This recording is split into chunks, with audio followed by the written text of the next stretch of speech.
Hi, I'm Jenny Miller of Let's Get Sewing. Are you wanting to take the fear and frustration out of sewing and finally get started on a fun and fulfilling sewing journey? Then you're in the right place. Come on, let's get sewing.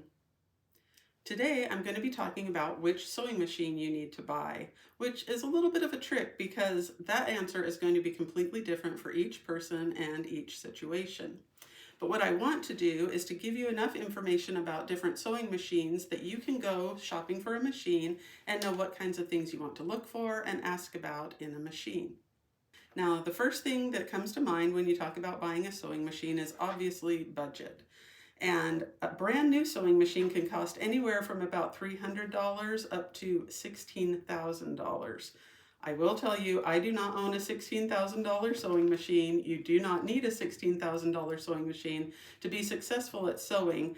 They do have a lot of wonderful features. I have seen them demoed and they do a lot of fun things, but that can be left until you're far enough along in your sewing journey that you're ready to really embellish and do some different things.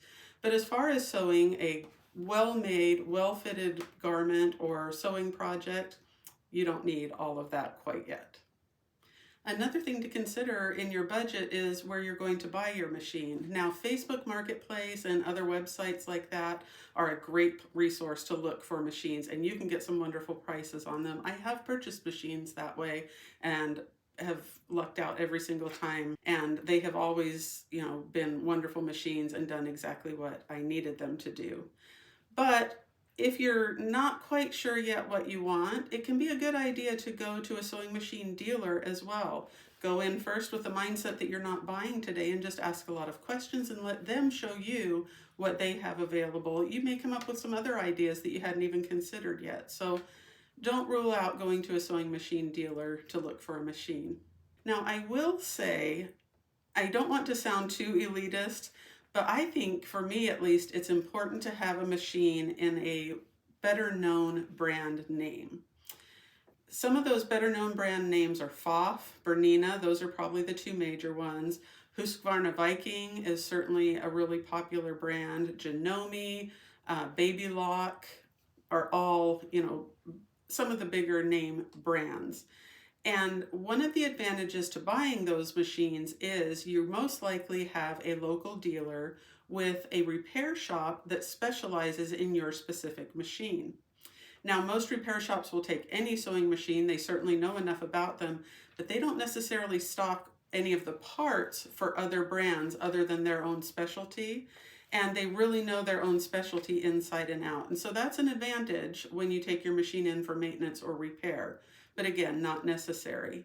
Now, you probably noticed I left Brother and Singer off the list. I have nothing against either one of those brands, but they tend to be sold in big box stores where you don't have access to specific maintenance and repair for that specific brand. But you could take them to any repair shop and they would probably be able to help you with the machine. So again, something to consider in your shopping for a sewing machine. One last thing that I wanted to talk about is thinking about what you are going to be using your machine for. Now, I personally sew mostly garments and small sewing projects, but some people are really into quilting. And if you are going to actually be doing the quilting on your sewing machine, you want to consider the size or the length of the neck on your machine. And the neck is the distance from the motors and everything that are housed in here. It's the distance from there to your needle. And you can see that this machine has a longer neck than this machine.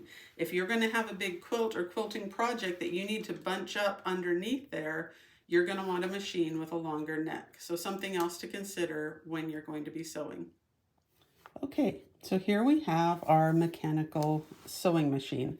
Like I said, everything on this machine is done mechanically by some kind of lever or knob. Now, that is not necessarily a bad thing.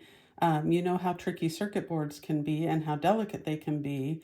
And so your mechanical machines will probably last a little bit longer than a lot of your electronic machines, especially depending on the brand and quality of that machine.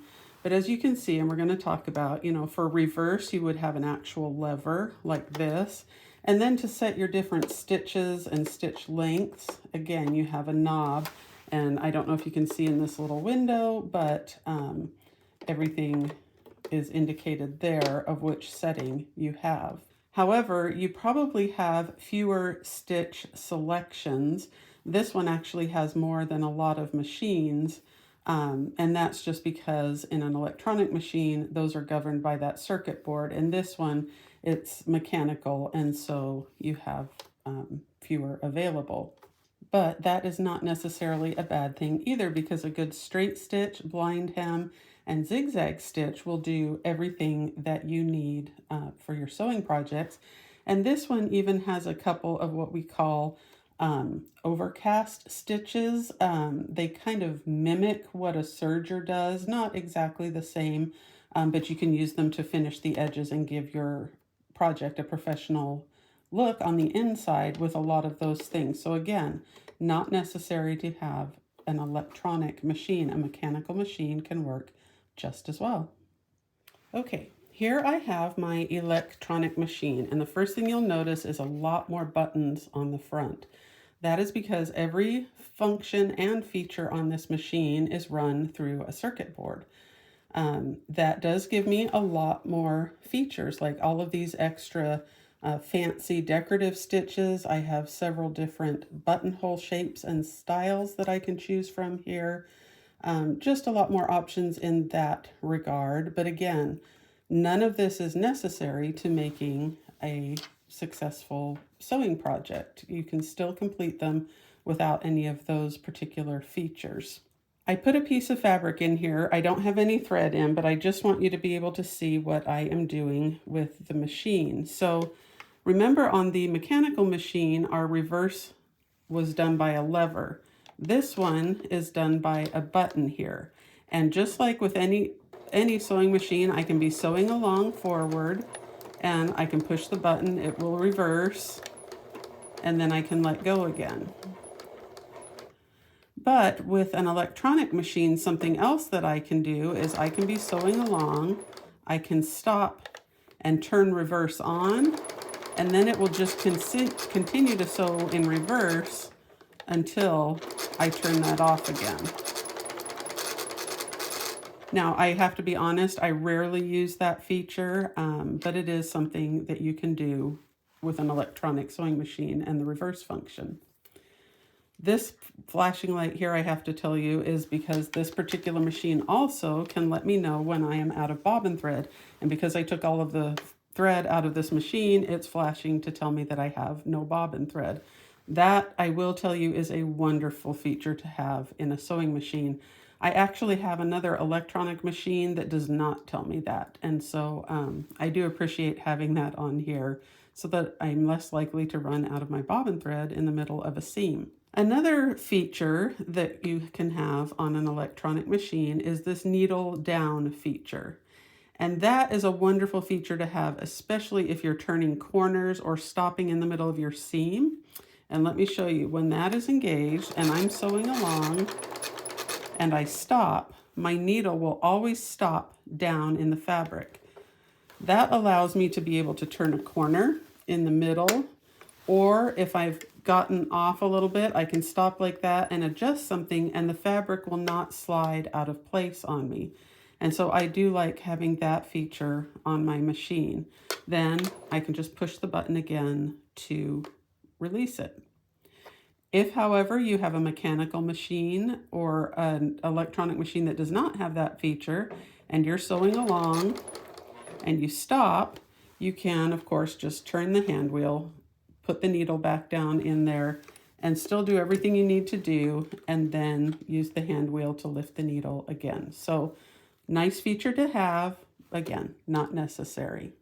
Okay, I've turned my machine sideways here because I want to show you another feature that is not necessarily mechanical versus electronic, it's more brand specific. For years, Pfaff was the only brand that had this particular feature, and I'm assuming their patent must have run out, because now I have seen it available on some Bernina machines. I don't know about any other brands, but I suspect they will be coming out with their own version soon as well.